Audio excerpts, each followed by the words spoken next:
Hello, good morning guys. Ayan, tinuturoan ko siya magsuot ng kanyang shorts para marunong na siya. Iniwan siya. May pupuntan ako, marunong na siya. Kaya mo yan. Sige, taasin mo, taas mo, taas mo. Kaya mo yan. Kaya mo yan. Sige, kaya mo yan. Naaga kasi nagising yan. Pagupit na yan siya bukas. Ayan, ganyan, oh. Marunong yan, sikapit mo yan. Ganyan. Sige. Sige. Uy. Kaya mo yan. Sige, kaya mo. Kaya mo. Kaya mo. Okay? Walang hindi kakayanin si Aaron. Diba? Ganito, oh. Ganyan, oh. Tingnan mo ako, ha. Tingnan mo kita. Ayan. Sige, kasi mo lang yan, eh. Ganyan mo lang yan, oh. Ayan, oh. Tapos, isipir mo na.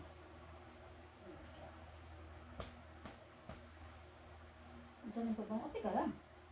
Yung pabango. Maglagay ka ng pabango. Maglagay ka ng kamay mo. Maglagay ka ng pabango mo. Ilagay mo. Saan dito? Ito. Yan. Dito. Pa. Pa. Maglagay mo. Wala ko siya. Date 12 lang niya ngayon. Magmulong ka naman. Magmulong ka. Hi guys! Kaya hindi ka lang dito. Welcome to Sunday! Please.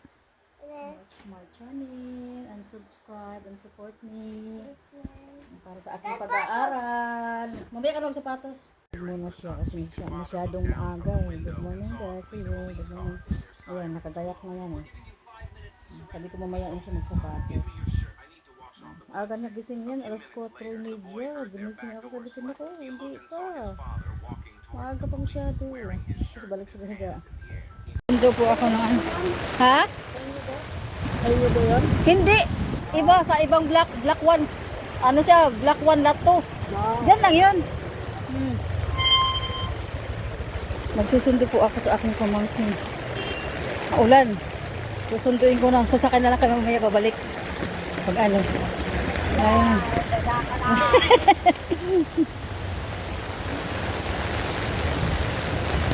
Ito ang sakripisyo ng mga nanay.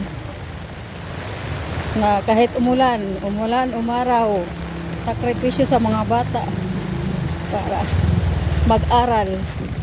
Dahil yan lang naman ang maibibigay natin sa kanila, edukasyon. Importante yan sa buhay natin ng edukasyon. Kaya ito, sugod ulan ako. Yan, payong lang naman ako. Lakas oh. Kaya, sundo-sundo muna. Kasi umuulan talaga. Sasakay na lang kami pa uwi mamaya ng aking pamangkin kasi malakas ang ulan eh. Hindi pwede ilakad yung bata. More sacrifice. Kailangan natin isakripisyo ang ating magsakripisyo para sa mga bata sa kinabukasan nila. Guys, dito ako lakad-lakad. Sinusuong ko yung malakas na ulan. At susunduin ko ang aking pamangkin sa school kasi uwian na nila eh. 10:30 ang uwian nila. Kaya kailangan hindi ako malit. Kailangan 10:20 nasa ano na ako sa school. Ayun oh, malakas ang ulan. Kaya ito talaga ang mga sakripisyo nating mga nanay. Ako hindi man ako nanay. Pamangkin ko lang akong pinapaaral. Pero nagsasakripisyo ako para sa kinabukasan nila. Lalo na yung pamangkin ko si Aaron. Kasi nag-iisa lang yung walang nanay yun eh. Iniwan ng nanay. Hindi na binalikan. Kaya bilang isang tita, ako na ang gumagawa. Ako na ginagampanan ko ang pagiging ina sa aking pamangkin. Kaya ito, samahan niyo ako hanggang makarating sa school. Ayan oh, lakas oh. Oh, lakas ng ano. Yan yung tubig na oh. Ayan. Lakas. May nag-aalok ng ano, mga paninda, mga kurtina. Nandito na po ako malapit na sa school. Kunting gimbot na lang. Malapit na ako sa school.